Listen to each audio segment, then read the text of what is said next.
सत्य नमस्कार। एक बार फिर से एक नई वीडियो में आप सभी साथियों के सामने हाजिर हूं और आज का टॉपिक बहुत ही शानदार होने वाला है। कुछ एक क्वेश्चन मैंने आप सभी साथियों से पूछे थे, कुछ एक लीडर्स से पूछे थे कि जो साथी ई स्टोर इंडिया के अंदर काम कर रहे हैं प्लीज़ वो लोगों को कन्फर्मेशन दे, लोगों को बताएं कि क्या किस तरीके से आप लोग काम कर रहे हैं और क्यों आप लोगों ने ई स्टोर इंडिया का नाम जो है वो अपने प्रमोशन के जरिए, प्रमोशन के पोस्टर से, अपनी जो एनिवर्सरी आपकी सेलिब्रेट की गई थी उसके अंदर से भी आपने ई स्टोर इंडिया का नाम कहीं ना कहीं हटा दिया है। तो उसका क्या कारण है सर?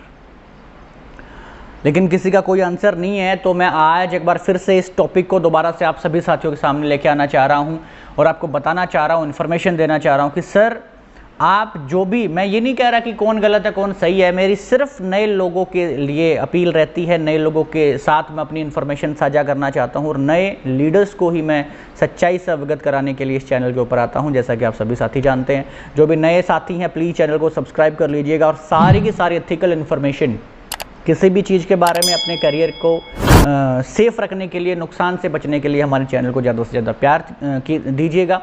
तो अभी आगे बढ़ते हैं कि जैसे कि मैंने बताया कि कुछ एक लीडर्स ने ई स्टोर करके, अरे ई स्टोर आप में कुछ नहीं करना है, आपको जो प्रोडक्ट्स हैं बाहर के वो इस्तेमाल करने हैं, बिना ब्रांड बदले आप अपना बिजनेस शुरू कर सकते हैं। तो माय डियर फ्रेंड, मैं आपको बताना चाह रहा हूँ, भारत सरकार का जो कानून आया है आप उसको पढ़ लेना। कंज्यूमर अफेयर्स की वेबसाइट के ऊपर आप देख सकते हैं कि जो लॉ आया है भारत सरकार का, उस लॉ के अंदर ये सरासर बताया गया है कि आप बाहर का कोई भी प्रोडक्ट जो ऑलरेडी मार्केट में बिक रहा है, चाहे वो हिंदुस्तान यूनिलीवर का है, चाहे वो आईटीसी का है, चाहे वो किसी भी बड़ी कंपनी का है, उसके ऊपर आप इंसेंटिव नहीं दे सकते हैं, मतलब पीवी बीवी कुछ भी नहीं दे सकते हैं, पे आउट लोगों को डिस्ट्रीब्यूट नहीं कर सकते हैं। ये लिखी हुई है सर। और इसी वजह से जो so called number 1 company Hindustan के अपने आप को बोलती है, उन्होंने भी बेस्ट डील के साथ अपना जो कॉन्ट्रैक्ट है वो रद्द कर लिया है और अब फाइनली वो सिर्फ और सिर्फ वेलनेस और ब्यूटी प्रोडक्ट की कंपनी रह गई। लेकिन कहीं ना कहीं ये लोग आंसर करने के लिए रेडी नहीं है। कोई बात नहीं सर, कोई बात नहीं सर, आप आंसर करने के लिए रेडी नहीं है तो सच्चा नेटवर्क किस लिए है? सच्चा नेटवर्क यहाँ पे बैठा हुआ है नए साथियों के लिए, नए लीडर्स के लिए, कि जो भारत सरकार का लॉ है, कंज्यूमर अफेयर्स की वेबसाइट पे आप जाके एक बार चेक कर लेना कि बाहर की जो प्रोडक्ट्स हैं उनको आप डायरेक्ट सेलिंग के अंदर परचेज या सेल नहीं कर सकते हैं। ठीक है, तो अब मतलब क्या है कि वो जो इनका लालच लोगों को देना था कि कुछ करना नहीं पड़ेगा, आपको ब्रांड चेंज नहीं करना पड़ेगा, वो ज़ीरो हो गया है। बात नंबर 2। दूसरी बात यह है कि सर आपका नाम आपने ई स्टोर करके इतना ज़्यादा लोगों को भड़क करी ना, व्हाट्सएप के ऊपर, स्टेटस के ऊपर, आपने सोशल मीडिया पे ऊपर इतना कहर ढाया है, वो नाम जिसके ऊपर आप अपनी पे आउट बना रहे थे, अपनी कहीं ना कहीं रोजी रोटी चला रहे थे, वो नाम को ही आप बर्बाद कर रहे हो। आप नाम आपने गायब कर दिया ई स्टोर से। कंपनी के ऑफिशियल इवेंट्स में ई स्टोर नहीं दिखता है, आपके पोस्ट प्रमोशन में ई स्टोर नहीं दिखता है। मैं प्रूफ देखता चलूँगा साथ के साथ, आप देखते चलोगे। और ताज्जुब की बात यह है सबसे बड़ी कि जो आपकी एनिवर्सरी हुई, जो किसी भी कंपनी का बहुत बड़ा फंक्शन माना जाता है, त्यौहार के तरीके से मनाया जाता है, उसमें बड़ी बड़ी अनाउंसमेंट्स होती हैं, इन्फॉर्मेशन होती हैं, उस एनिवर्सरी के अंदर भी कहीं ना कहीं आपने इस स्टोर का नाम तक नहीं डाला आपने। क्या कारण है? कारण बताइए सर, है ना? तो कहीं ना कहीं आप नहीं बता पा रहे हैं, तो इसका मतलब सीधी सीधी बात यह है कि आप जो भारत सरकार का लॉ आया है उसको डायरेक्टली फॉलो नहीं कर रहे थे। आप इलीगल तरीके से लोगों को झांसे दे रहे थे, फ्री गिफ्ट्स के, फ्री प्रमोशन के, आपका ये किराया आ जाएगा, आपका ये आ जाएगा, और कहीं ना कहीं लोगों को सच्चाई से आप दूर रखे जा रहे थे। तो मैं आपको बताना चाहूँगा, ई स्टोर के नाम का जो इन्होंने प्रमोशन करके कंपनी शुरू की, ई स्टोर कहीं नहीं दिख रहा है। ई स्टोर के प्रमोशन इनका एनिवर्सरी में भी नहीं था। तो अब ये कुछ और नाम लेके आए हैं, आयुर क्योर डायरेक्ट करके लेके आए हैं। दूसरी तरफ बहुत सारे साथी हैं आयुर क्योर डायरेक्ट का नाम ले रहे हैं, तीसरी तरफ मोटर बाइक आ गई हैं, ई बाइक्स आ गई हैं सर इन लोगों की। तो आप ई बाइक्स खरीदो इन्वेस्टमेंट करके। तो कहीं ना कहीं जो डायरेक्ट सेलिंग का मुद्दा होता है, ये कहीं ना कहीं आप लोगों को डायरेक्ट सेलिंग का जो बेसिक मॉडल है उससे कहीं ना कहीं भटकाने की कोशिश करेंगे सर। आप बच के रहना, करना है नहीं करना वो आपकी चॉइस है, मैं उसमें आपका डिसीजन मेकर नहीं बन पाऊंगा, लेकिन आपको ये देखना पड़ेगा कि डायरेक्ट सेलिंग क्या है। मैं आपको बता दूं जल्दी जल्दी कि डायरेक्ट सेलिंग क्या है। बिना इन्वेस्टमेंट के आप अपनी ज़रूरत की चीज़ें चेंज करके बिना पैसा लगाएं अवेलेबिलिटी के साथ, और जो कंपनी आपको 100% आपके नीड को हिट कर पा रही है बिना बजट को डिस्टर्ब किए, आप उस प्रोसेस के तहत अपना बिजनेस शुरू कर पाएँ पूरे हिंदुस्तान के अंदर। ये मॉडल है डायरेक्ट सेलिंग, ट्रेडिशनल से अलग है, सीधा डायरेक्ट कंपनी टू कंज्यूमर होता है। लेकिन कहीं ना कहीं ये लोग आपको प्रमोट करेंगे कि सर आप 25 लाख रुपए की शॉपिंग खोलो, इन्वेस्टमेंट करो, आप 11 लाख की इन्वेस्टमेंट करो, आप 5 लाख की इन्वेस्टमेंट करो, कंपनी आपको फ्री ऑफ कॉस्ट ये दे देगी, फ्री ऑफ कॉस्ट ये दे देगी, कुछ हो या ना हो।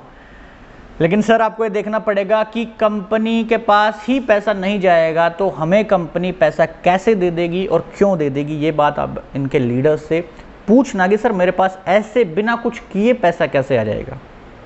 तीसरा, जो प्रोडक्ट में डील कर रहे हैं, जो प्रोडक्ट आपको दे रहे हैं उस पर केवल मेरे ख्याल से 3 से 5% का इंसेंटिव दे रहे हैं, है ना। तो कहीं ना कहीं मॉडल को प्रमोट ना करने की बजाय, प्रोडक्ट रेंज को प्रमोट करने की बजाय ये क्या है, इनका प्रोफाइल क्या है, क्योंकि हर कंपनी को शुरू करने के लिए 4 P देखे जाते हैं, प्रोडक्ट, प्लान, प्रोफाइल और फिलोसफी ऑफ मैनेजमेंट। ये लोग इन चीज़ों से परे कुछ और ही अपनी रामकहानी चलाते जा रहे हैं। या आपको सोचना पड़ेगा कि मॉडल से हटा के, ये ना तो इनका कोई खुद के प्रोडक्ट की रेंज दिख रही है, उनका सेटअप क्या है, क्या प्रोफाइल है, किस मॉडल के तहत ये काम कर रहे हैं, ये सिर्फ और सिर्फ भटकाने का अब तक काम करे जा रहे हैं। पहले भटका रहे थे प्रोडक्ट के नाम पे कि बाहर का प्रोडक्ट आपको मिलेगा, अब ये भटका रहे हैं कि हम ई स्टोर ही हैं लेकिन हम नाम नहीं दिखाएंगे अपने पोस्टर में, नाम प्रमोट ही नहीं करेंगे, हम आयुर्क्योर डायरेक्ट हैं। और ये क्वेश्चन और मैं पूछ रहा हूं कि आप ई स्टोर से आयुर्क्योर डायरेक्ट क्यों हो गए, अब ई स्टोर को आप प्रमोट क्यों नहीं कर रहे हैं। ठीक है, फिर मेरे ख्याल से मैंने हर बार बहुत सारे लीडर से शुरू में बताया कि ये ऐसी कुछ कंपनियां हैं जो शुरुआत में लालच देकर लोगों को अटेंशन ग्रैब करने की कोशिश करती हैं कि एक बार हो गया फिर आपका जो वेलनेस का फंडा जो भी इनके पास मॉडल है उसको प्रमोट करके आप लोग फिर इधर के रहें ना इधर के रहें। तो ये आपको सोचना पड़ेगा कि सर क्या मामला है ये। ठीक है, एनिवर्सरी मनाई गई बहुत ही शानदार, फिर ये प्लान भी चेंज कर रहे हैं। तो प्लान चेंज कर रहे हैं तो वो भी आप पूछ लेना कि बेसिक मॉडल क्या है, प्लान कोई भी हो, कि आपके खुद का सेटअप क्या है, आपका प्रोफाइल क्या है, आपका बिजनेस मॉडल क्या है। क्या जैसे कि आपने ई स्टोर चेंज कर दिया, क्या आयुर्क्योर को भी चेंज कर दोगे? भारत सरकार का जो लॉ आया है उसके प्रेशर की वजह से आप ये चीज़ें क्यों कर रहे हो? कहीं ना कहीं आप कमियां कर रहे थे, अभी कहीं ना कहीं कमियां कर रहे हो क्योंकि आप स्पष्टता नहीं दिखा रहे हो, पारदर्शिता लोगों को नहीं दिखा रहे हो। तो ई स्टोर इंडिया के बारे में सभी लीडर से मेरी रिक्वेस्ट यही है, सभी न्यू कमर से मेरी रिक्वेस्ट है कि एक बार अपने फैक्ट चेक कर लीजिएगा कि इनके 4P क्या हैं, क्या इनका बिजनेस मॉडल है, अवेलेबिलिटी क्या है, पे आउट कैसे डिस्ट्रीब्यूट कर रहे हैं, क्या कर रहे हैं, क्या फंडा है, और सबसे बड़ी बात कि जो भारत सरकार की गाइडलाइन है उसके अकॉर्डिंग ये लोग काम कर रहे हैं कि नहीं कर रहे हैं। क्या आने वाले समय में ये दोबारा से तो चेंज नहीं कर देंगे, प्लान को तो चेंज नहीं कर देंगे, इनका मॉडल ही सेटअप चेंज नहीं हो जाएगा। तो ये चीज़ें आपको समझने की ज़रूरत है। और ज़्यादा से ज़्यादा मैं यही कह सकता हूँ, आप जांचें परखें तब ही किसी चीज़ को शुरू करें, क्योंकि मैं डिसीजन मेकर नहीं हूँ, मैं सिर्फ आपको इन्फॉर्म कर सकता हूँ, आपको गाइड कर सकता हूँ। तो ज़्यादा जानकारी के लिए आप मेरे से पर्सनल कॉन्टैक्ट कर सकते हैं, डिटेल आपको डिस्क्रिप्शन बॉक्स में मिल जाएगी। और मेरी तरफ से आज की वीडियो में इतना ही। आशा करता हूँ सारे के सारे साथी स्टोर के बारे में इन्फॉर्मेशन पारदर्शिता के साथ काम करेंगे। और मैं भी चाहता हूँ इंडस्ट्री ग्रो करे, कोई इशू नहीं है, लेकिन पारदर्शिता इस इंडस्ट्री के अंदर होनी बहुत ही ज़्यादा ज़रूरी है सर। तो मेरी तरफ से आज के लिए इस वीडियो में इतना ही। तो आशा करता हूँ आपको समझ में आया होगा पॉइंट्स, क्या क्या आपने पूछने हैं इन लीडर्स से, क्या क्या चेक करना है, क्या क्या चेकलिस्ट है, और आगे बढ़ते रहें, लगातार काम करते रहें। मेरी तरफ से इस वीडियो में इतना ही। सभी साथियों का बहुत बहुत धन्यवाद। नमस्कार।